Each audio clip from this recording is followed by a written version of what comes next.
Ito, diba?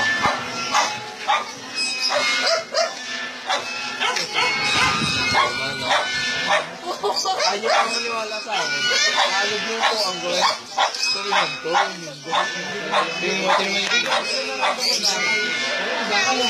Walang kuryente, no? Nawala ng kuryente. Init na yan?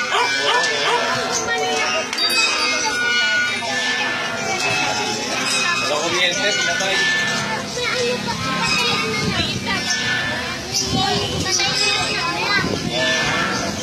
Pinatay ang kuryente.